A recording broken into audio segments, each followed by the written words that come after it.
आप सभी को ये सूचना देनी है कि जिस प्रकार से हमने पहले हिंदू लीगल फंड आरंभ किया था और उस हिंदू लीगल फंड का सदुपयोग इस समय हो रहा है और बड़े बड़े एंटी हिंदू लोगों को नोटिसेस भी जा रहे हैं, उनके विरुद्ध मुकदमे भी कायम होने का कार्य आरंभ हो रहा है। इसी प्रकार से अब हम एक हिंदू एक्शन फंड भी आरंभ कर रहे हैं।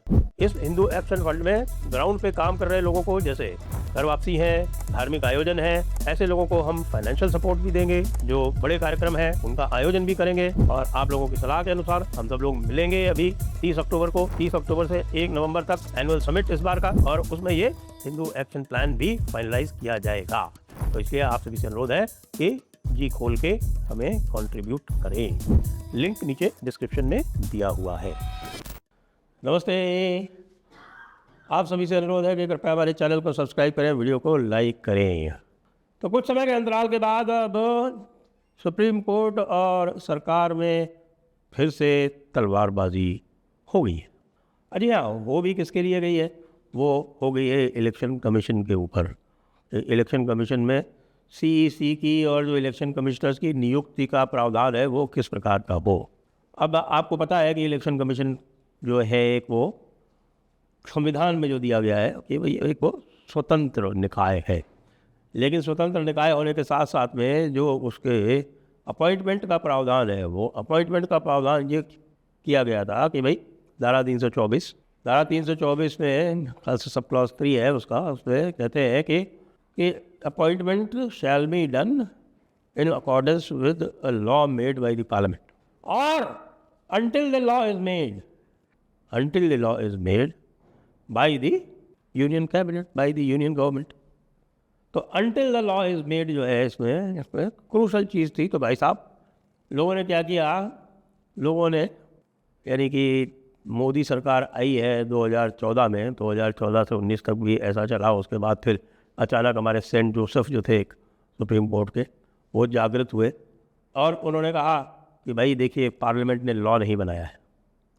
जब पार्लियामेंट ने लॉ नहीं बनाया तो पार्लियामेंट ने लॉ इतने दिनों तक कांग्रेस सरकार रही, 50-60 साल तक, तब भी नहीं बनाया था, लेकिन तब कोई नहीं जागा। और प्रधानमंत्री जो थे वो फटाफट बना देते थे, अपने प्रधानमंत्री और यूनियन कैबिनेट जो है वो मिलकर बना देती थी। ऐसे ऐसे लोगों को बनाया, नवीन चावला जैसे लोगों को बनाया। जैसे वो नवीन चावला के विरुद्ध तो बिल्कुल एक प्रकार से कह सकते हैं कि साहब सीधे सीधे चार्जेस थे। खुद जो चीफ इलेक्शन कमिश्नर ने कहा था कि ये व्यक्ति इसको हटाइए, ये व्यक्ति जो है वो पूरी तरह से कॉम्प्रोमाइज्ड है, ये निष्पक्ष नहीं है, ये पूरी तरह से एक पक्ष का समर्थन करता है, मतलब कांग्रेस का समर्थन करता है, ये हटाने लायक है। लेकिन उसकी वो जो हटाने वाली जो संस्तुति थी चीफ इलेक्शन कमिश्नर की, उसको दरकिनार करके उसको तो चीफ इलेक्शन कमिश्नर बना दिया। ज़्यादा पुरानी बात नहीं है, ये UPA 2 की ही बात है। UPA 2 को कितने दिन हुए? तो ये तो चलता रहा लगातार। अचानक सेंट जोसेफ जाग गए और सेंट जोसेफ ने कहा कि भाई इसमें लिखा है कि भाई पार्लियामेंट को लॉ बनाना है, पार्लियामेंट ने लॉ नहीं बनाया है, तो इसलिए ये जो है ये अनऑक्यूपाइड फील्ड है।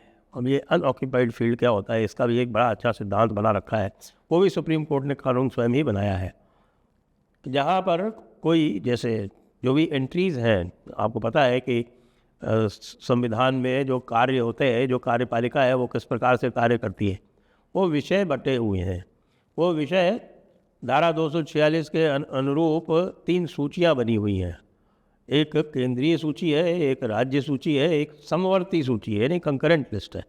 लिस्ट 1, लिस्ट 2, लिस्ट 3 बोलते हैं उसको। उनमें किन किन विषयों में कहाँ कौन कौन सक्षम है, कौन कौन कॉम्पिटेंट है, इसी को कॉम्पिटेंस बोलते हैं या कॉम्पिटेंसी बोलते हैं। तो कौन कौन कहाँ क्या क्या कानून बनाने के लिए सक्षम है, उसकी पूरी लिस्ट है। जैसे कि केंद्रीय सूची में मेरे ख्याल से 97 सब्जेक्ट्स हैं, जिसमें 97 जो है वो रेजिडुअरी पावर्स, यानी रेजिडुअरी का मतलब होता है कि जो विषय कहीं और नहीं आया हो वो केंद्रीय सूची में माना जाएगा। कई कानून बने, जैसे ये स्पोर्ट्स बिल बना अभी कुछ दिनों पहले, स्पोर्ट्स जिसको लाया जा रहा है, या स्पोर्ट्स कोड बनाया अंडर एग्जीक्यूटिव पावर, तो वो रेजिडुअरी पावर्स में बना, क्योंकि स्पोर्ट्स एज सच वो स्टेट लिस्ट में आता है। लेकिन इंटरनेशनल एग्रीमेंट जो है जैसे ओलंपिक्स इत्यादि के जो इंटरनेशनल एग्रीमेंट्स हैं वो केंद्रीय सूची में आते हैं, तो उसको रेजिडुअरी में मानते हुए चला दिया गया। समवर्ती सूची यानी कि जिसमें केंद्र और राज्य दोनों बना सकते हैं, लेकिन यदि केंद्र ने उसके ऊपर बना दिया कानून तो फिर राज्य उस पर नहीं बना सकता है। और राज्य को यदि कोई परिवर्तन चाहिए तो फिर उसको प्रेसिडेंट से सहमति लेनी पड़ेगी। प्रेसिडेंट से सहमति लेने का मतलब होता है केंद्र सरकार से सहमति लेनी पड़ेगी। तो ये जो है ये बंटवारा है, शक्तियों का बंटवारा जिसको बोलते हैं। तो अब इलेक्शन कमीशन तो आपको पता है वो पूरी तरह से केंद्रीय सूची में आता है, केंद्र सरकार की सूची में आता है।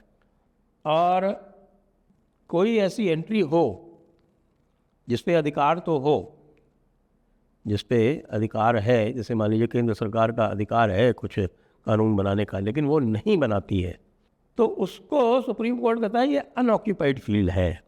और जहाँ अनऑक्यूपाइड फील्ड हो, जहाँ पर कानून बनना चाहिए लेकिन कानून नहीं बना है, तो हम उस गैप को टेम्परेरीली फिल इन कर सकते हैं। यही उपयोग में लाते हुए उन्होंने जो है वो महिलाओं के लिए जो विशाखा का वाला केस हुआ था, वो विशाखा केस में उन्होंने महिलाओं के सुरक्षा के लिए गाइडलाइंस इत्यादि जारी की। इसी को लेते हुए साहब उन्होंने जो है वो कुछ पुलिस एक्ट में कुछ लिखा, बाद में एक्ट वैक्ट बना, तो फिर वो जो है वो निरस्त हुआ जो उनकी गाइडलाइंस थी।